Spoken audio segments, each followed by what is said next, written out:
Pasaan ka na naman. Pagkagayang masama ang panahon eh, bay ayaw tumimo ng bahay. Sakit na ang hinahanap mo niyan eh.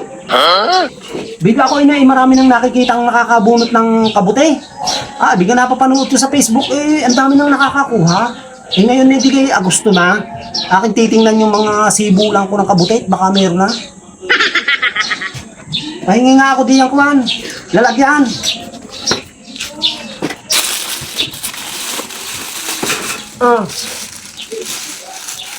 Alay, huwag yan! Huwag yung plastic!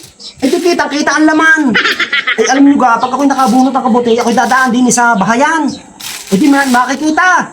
Ay, ina ko, pagka kayo nakalagpas, di maghahanap na rin ng mga yun. Ay, sige, malalaman nila kung saan ko nabunot. Ay, di sa isang taon, kayo may kaagaw na. Huwag ito! Kita ang laman. Yan, ano gawin mo lalagyan? Yan, sako! Yan! Or kayo yung mapupuno mo. Abay, malay ninyo. Ako'y magkita ng marami. E di iba yung malaking lalagyan. O ayaw tumimo ng bahay pagkagayang masama ang panahon. Palaging pagubat. Nakakapagod magwalis.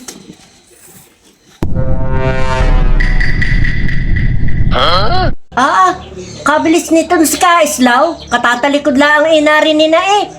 Mukhang maraming nabunot na kabuti. Ay kadali mo Kaislaw. Huwag maraming nabunot na kabuti. Ala, may ilan. May ilan pang ulamin. Akala ko gay kabuti. Ay saan galing yan? Di mahiya sa may-ari niyan. Hindi ko kanyo hinayaan. Diyan ay laglag. Ay ako'y naniniwalang ang niyog ay laglag nga. Ay ang nangka. Ay, inay. Ito'y nalimot ko. May bulok na at saka hinog. Ay, tingnan ninyo. Hinog. Ay hinog nga. Oo, tingnan ninyo. Ayan, ito hinog. Ay kaya siguro nga nalaglag. Ay hinog na. Ay may bulok pa. May bulok. Hinog. Ay ang pinya. Sa baba ng puno niyan. Huwag mo sabihin laglag din. Laglag din, inay, ito. Di kayo maraming pinyahan din sa ating ilaya. Kasalubong ko yung may-ari na nanguha, nag-harvest. Kibat-kibat ang sako, ay butas ang sako. Di nakita ko nasa daan. Ay laglag nga din. Sako sa inyo. Ay ang labong.